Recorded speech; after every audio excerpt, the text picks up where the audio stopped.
무디 선생은 언젠가 설교를 하다가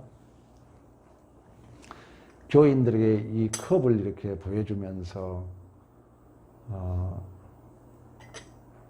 이 컵 안에 어떻게 해야 공기를 뺄 수 있냐고 이렇게 물었다고 그래요. 그러니까 많은 사람들이 호스로 불어야 된다, 어쩐다 여러 가지 얘기를 했는데 우리가 알고 있는 답은 이 컵에다 물을 채우는 것입니다.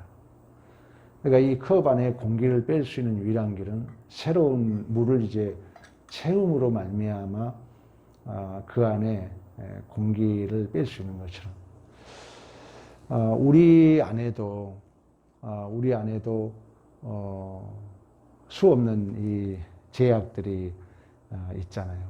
이것을 우리가 신앙생활 하기 위해서는 제거하고 우리가 거룩한 삶을 살기 위해서는 그 무디 선생이 한 얘기예요. 오직 성령 충만함을 채워야만이 우리의 죄를 제거하고 우리가 승리의 삶을 살 수 있다는 것입니다. 성령의 세례와 성령의 충만함은 다르게 해석이 돼요. 성령 세례는 예수 그리스도의 하나의 우리가 여러분들이 그 세례가 내가 죽고 다시 사는 것을 예표하고 있는 것처럼 성령 세례는 그 예수 그리스도의 공적 사역을 확정해 주는 거죠. 그러나 성령 충만함은 틀려요. 성령 세례는 그런 의미에서 단회적이라고 그래요. 우리가 구원받은 자들은 모두가 단회적으로 성령이 임했다는 거예요.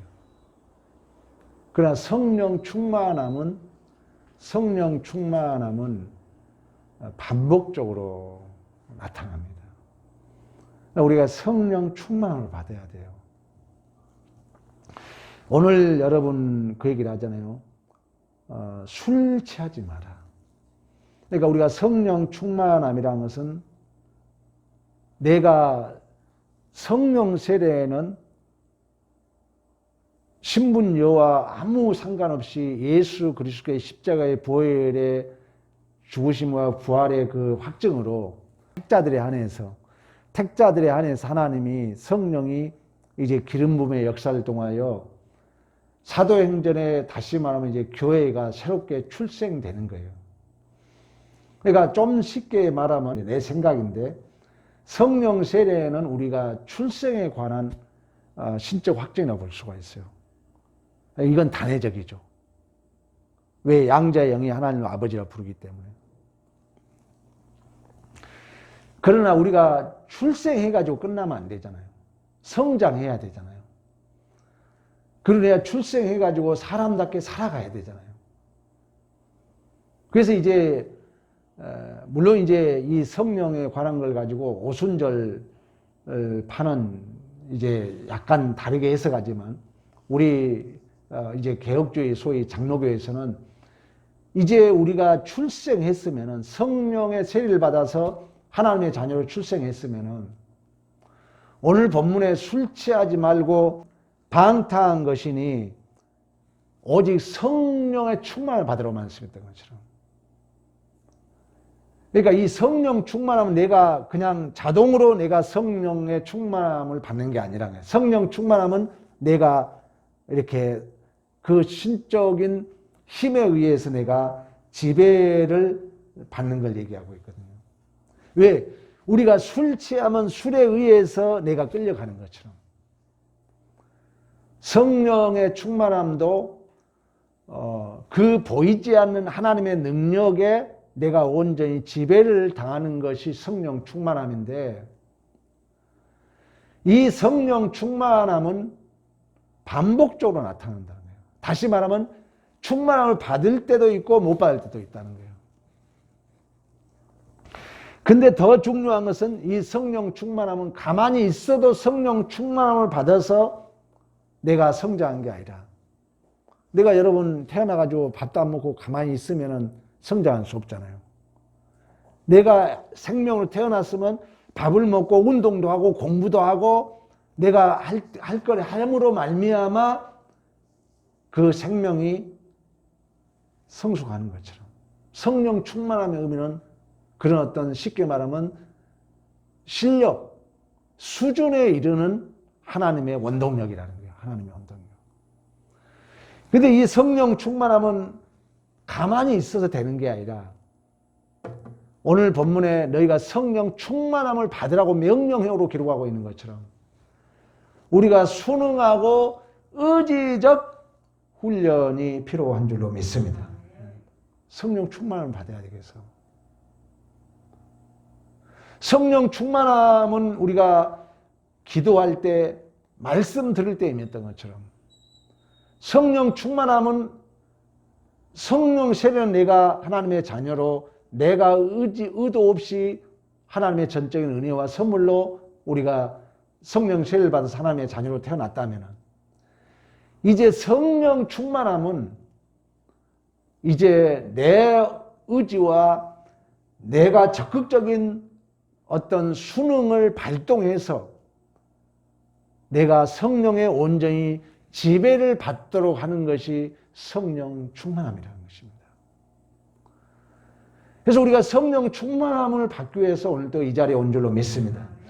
성령이 우리 안에서 신적 확정, 신적 보존으로 실제적이고 주도적이고 대표적이고 원동력이 되어 주시는데 성령 세례는 하나의 하나님의 자녀로 예수 그리스도의 십자가의 죽으심과 부활을 확정해 주는 하나의 신적 확정이라면 신적 보증이라면 이제 내가 하나님의 자녀로 태어났다는 거예요.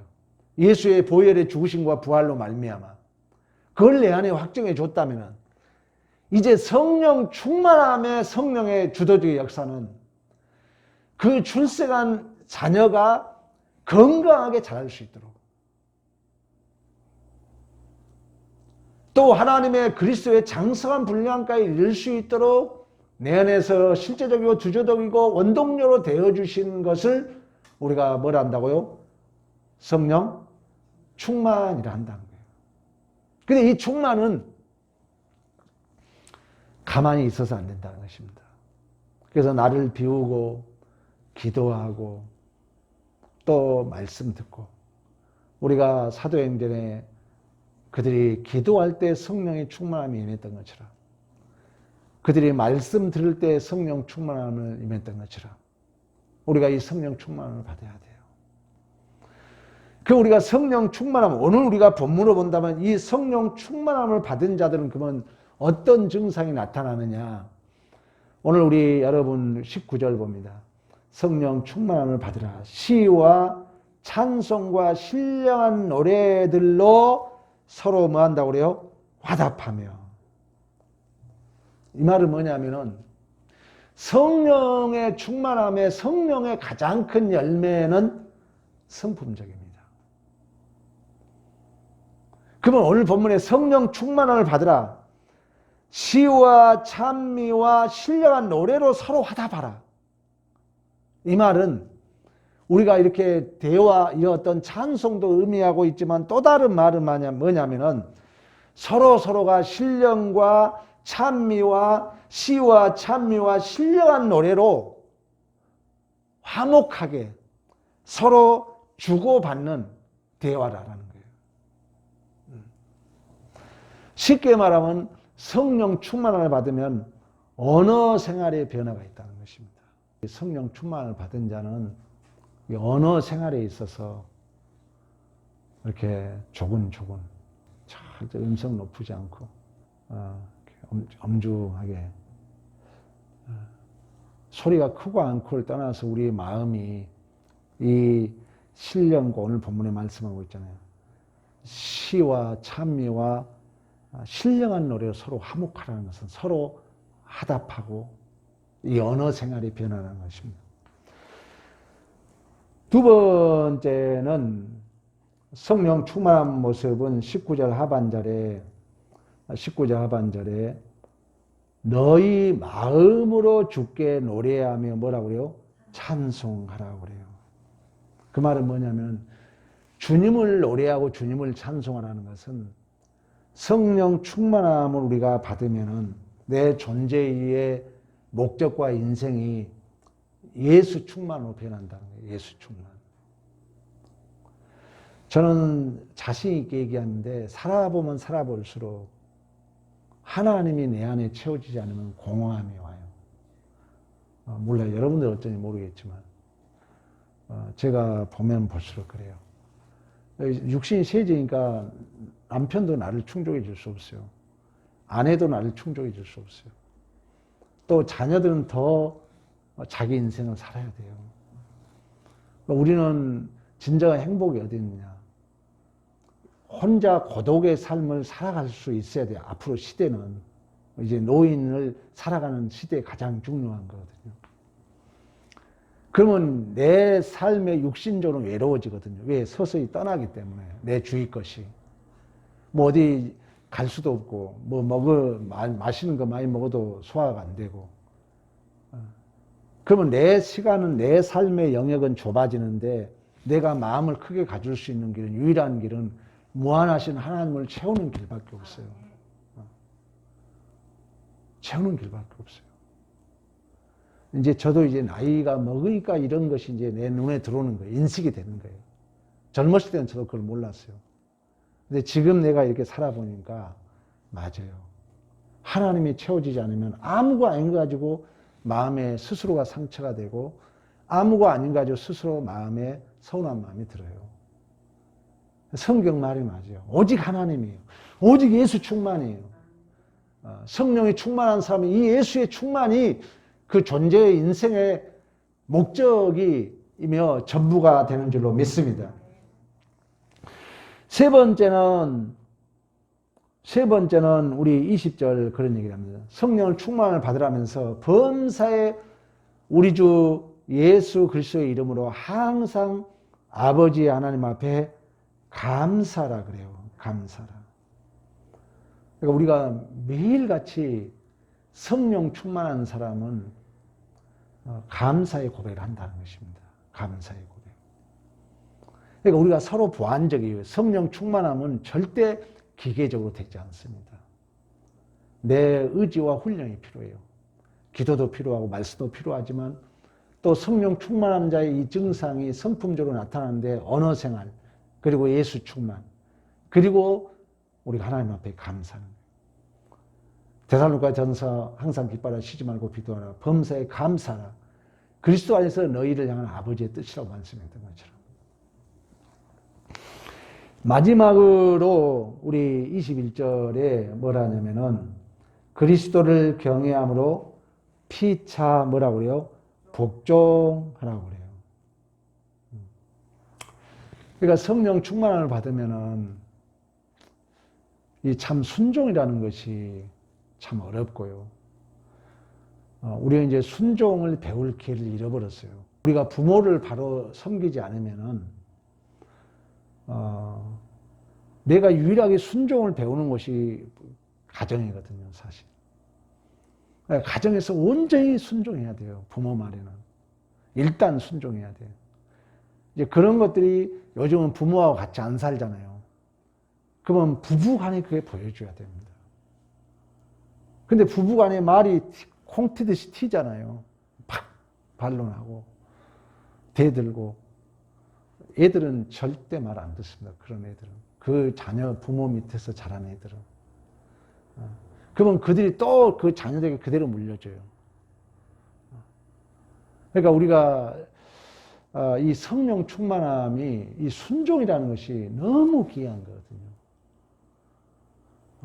참 이게 좋은 말로 하면은 무시하고 강하게 하면은 기분 나빠하고 뭐 이미 그런 어떤 권위와 질서가 없어지고 있잖아요. 근데 성령 충만한 사람은 오늘 여러분 21절에 말씀하고 있는 것처럼 그리스도를 경외함으로 피차 복종한다는 것은 우리의 삶에 있어서 가정에서는 부모에게, 남편에게, 아내에게, 그리고 교회에서는 목회자에게. 사실 목회 세미나 같은 데 가면 그런 얘기를 해요. 보이는 부모 못 섬기는 사람이 어떻게 하나님을 섬기느냐. 보이는 자기 교회의 목사 무시한 사람이 무시고 뭘 안 보이는 하나님을 섬기느냐. 그 말도 안 된다는 거예요. 그런 것처럼 우리가 성령 충만을 받는 자는 이 예수를 경외함 같이 복종, 순종의 삶을 사는 것입니다. 그래서 우리가 여러분들이 이런 이제 삶을 알고 내가 훈련하고 내가 의지적으로 발동하게 되면 또다시 서로 연동작용 속에 내가 성령의 충만함의 삶을 살게 된다는 거예요. 내가 성령의 지배를 받고 피차 복종한다는 것은 교만하지 않고 억압하지 않고 누르지 않고 서로 자기를 높이고 서로 자기를 낮추고 상대를 높여주는 거죠. 복종한다는 것은. 이러한 우리가 성령 충만함을 우리가 알고 의지적으로 또 우리가 적극적으로 순응하게 되면 또다시 연동작용에 의해서 우리가 성령의 지배를 받는 충만함의 삶을 살게 될 줄로 믿습니다. 여러분들이 우리가 이 금요 기도를 통하여 우리의 꺼져가는 이 성령의 충만함, 오직 예수 그리스도께서 이루신 구속의 경륜이 됐든 은사적이 됐든 전도 사역이 됐든 오직 성령이 임했을 때, 성령이 내 안에서 실제적이고 주도적으로 대표적 원동력이 되어줬을 때 그 아버지 뜻이 합당하도록 또 예수께서 확증하고자 하는 그것을 우리가 이 안에서 확신할 수 있고 우리가 누릴 수 있는 것처럼 여러분이 다시금 이런 성령 충만함을 아셔서 우리의 언어 생활이 변화하고 또 우리가 예수의 충만이 우리의 목적이 되고 또 우리가 피차 서로 복종되어지는 이러한 성령의 충만한 삶을 사시기를 간절히 축원합니다.